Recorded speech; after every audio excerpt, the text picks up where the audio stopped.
أفكار جديدة ومهمة للشهر الكريم بإذن الله. خليكم معي للأخير باش تكتشفوها. أفكار متنوعة غادي توفر وتسهل عليكم الكثير. ما تمشيو فين ويلا نبداو على بركة الله. السلام عليكم ورحمة الله وبركاته مشاهدي الكرام، مرحبا بكم في هذه الحصة الجديدة، فيديو جديد وأفكار جديدة بإذن الله. كنتمنى تستافدوا منها وكنشكركم بزاف على المتابعة. متنساونيش بلايك والبارتاج وفرجة ممتعة. غادي نبداو على بركة الله بأول حيلة وأول فكرة. كما كتشوفوا معايا كنحتاجوا ورق ديال الطهي أو بابي كويسون. بالنسبه الفكره ديالنا علاش على هذا الكسكاس هذا غادي يعوض لكم الكثير بالاخص في الشهر الكريم، ورانا ديجا تقاسمت معكم استعمالاته الرائعه. بالنسبه لهذا الكسكاس شنو غنديروا به؟ غادي يعوض لينا المول ديال الفران ديال الكيكه. الا ما كانش هكا عندنا الفران خدام او لا، كنا محتاجين مول اخر. يعني كان داك المول خدام عندنا، كان عندنا مثلا غير مول واحد، كنصنعوا حنا مول ثاني كنديروا فيه بزاف ديال الاستعمالات. هذا المول هذا ممكن طيبوا فيه الكيكه غير مسلوقه غير حداكم هكا في المطبخ، يا اما في الكسكاس او فوق اي طنجره.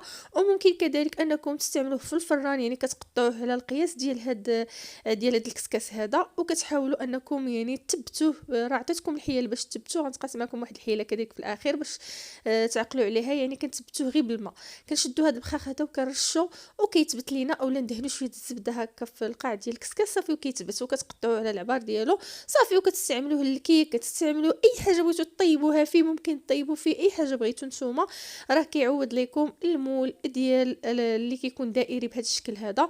وممكن تستعملوا حتى الكسكاس الصغير، يعني نفس الطريقه كديروه حتى على الكسكاس الصغير وبصحتكم وراحتكم. وندوزو الفكره الثانيه، وهي فاش كدير سيده هكا القصريه ديال الكسكسو.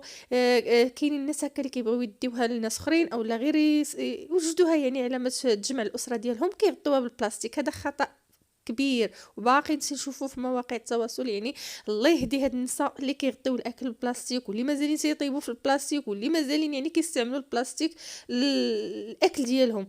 يعني بالاخص الحاجه السخونه والحاجه السائله. ديروا بابي كويسون هو الاول باش تحافظوا على الاكل ديالكم، وعاده ديروا البلاستيك في الاخير. الناس اللي بغاو يحافظوا على صحتهم ما يبقاوش يديروا البلاستيك مباشره على الاكل. وبالنسبه للفكره الاخرى، وهي فاش كنبغيو نحضروا لي كغاتنا في الفران او لا الحوت في الفران او لا اي طبق دجاج، المهم شي حاجه اللي كتحتاج لنا وقت طويل وكنبغيو اننا نغطيوها باش طيب لينا بسرعه. باقي الناس كيستعملوا ورق الالومنيوم، وهذا خطا كبير خاصكم تفادوه لان خطير على الصحه. ما خاصوش يطيب فيه حتى هو الاكل. هو كيحافظ لينا على الاكل، ولكن خصنا ضروري نديروا ورق الطهي هو الاول. كما كتشوفوا معايا يعني كديروا هو الاول فوق الطبق ديالكم، وفي الاخير عاد كديروا ورق الالومنيوم باش يبقى شاد لكم وقابط لكم الحراره وكيثبتوا لكم مزيان. وممكن تدوبلوه على جوج، مثلا ديروا هاد الطبقه من الجهه الاخرى والطبقه الاخرى كذلك، باش تغلفوا الانيه ديالكم جيدا وتبقى محافظه لكم على الحراره. واخا يطيب لكم الاكل يعني تيبقى فيها سخون، ولكن الاهم انكم تديروا بابي كويسون هو اللي كيكون مباشره على الاكل باش تحافظوا على الصحه ديالكم. كنتمنى فعلا هذه الفكره تفيدكم. بالنسبه للفكره الاخرى، وهي فاش كتكون عندكم شي علبه بهذا الشكل هذا، يعني كتكون عاليه، كتكون يعني كبيره بهذا الشكل هذا، كتبغيو تستغلوا فيها بزاف ديال الاشياء في المجمد ولا في الثلاجه باش تستغلوها استعمال صحيح. يعني مثلا بغيتو ديروا فيها تجمدوا فيها اللحم، كتقطعوا هاد البابي كويسون على العبار ديالها طبقات هكا، وكتديروا الكميه اللي بغيتو في الاول وكتقسموه بالبابي كويسون، كتسبقوه هو الاول باش ما يلصقش لكم في العلبه. وكديروا يعني بغيتو ديروا حتى ثلاثه هكا الطبقات فيه، ممكن ديروا ربعه، ممكن ديروا فيه الزبده الا بغيتو تجمدوها، ولكن كتفرقوها بهذا الورق هذا باش ما كتلصقش مع بعضياتها اولا. وثانيا كتبقى كل كميه معزوله على الاخرى، يعني حتى الحوت اي حاجه. يعني هاد الفكره هذه رائعه وديجا تقاسمتها معكم بالتطبيق، راها في القناه. مرحبا بكم، وبزاف ديال الافكار تقاسمتهم معكم. بالنسبه للفكره الاخرى، فاش كنبغيو نديروا المملحات ديالنا اولا تبغيو تخبزوا المسمن المخمر المبتدئات، نعطيكم واحد الفكره رائعه. ديما استعنوا بهاد بابي كويسون هذا، راه ما كيتقطعش. دابا نوريكم تجربه بالجراب هذه القطع ديال البيتزا ما تيتقطعش نهائيا. يعني فاش كتبغيو ديروا اي حاجه ديال المخبوزات ديالكم اللي كتحتاج لكم انها كتلصق لكم في المدلاك اولا كتعذبكم اولا، استعملوه هو.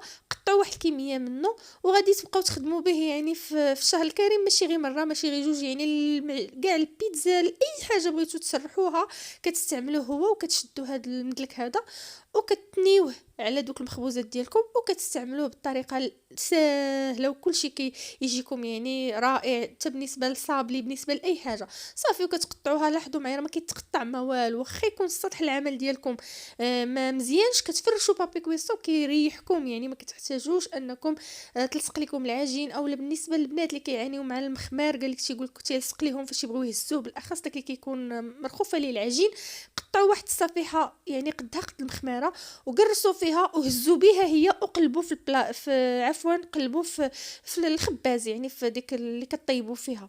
صافي في المقله الثقيله يعني كتخبزوا فوق هذيك فوق بابي كويسون كتهزوا به، يعني كتجيكم ساهله. هاد الطريقه هذه راه ديجا درتها معكم بالتطبيق في القناه، مرحبا بكم. وبالنسبه كذلك الناس اللي ما عندهمش هاد اللي كنقولوا حنا القفال ديال الكسكاس، يعني راه كيتشرى بهذا الشكل هذا.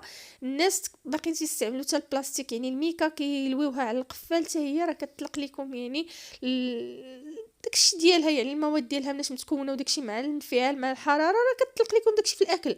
يعني ديروا هاد البابي كويسون على شكل قفال. وبالنسبه للناس اللي باقيين تستعملوا الميكا للطاجين، انا والله الا طاح واحد الفيديو هكا غير صدفه شفتو في مواقع التواصل الاجتماعي، باقي السيدات كيغطيو الاكل ديالهم بالبلاستيك بالميكا وكيفتخروا انهم داروا شي حاجه. العكس، حذاري وحذاري، ما تبقاوش ديروا البلاستيك على الاكل، اللهم يبرد، عفوا اللهم يبرد الاكل، ناكلو بارد ولا ناكلو سخون ومغطي بالبلاستيك.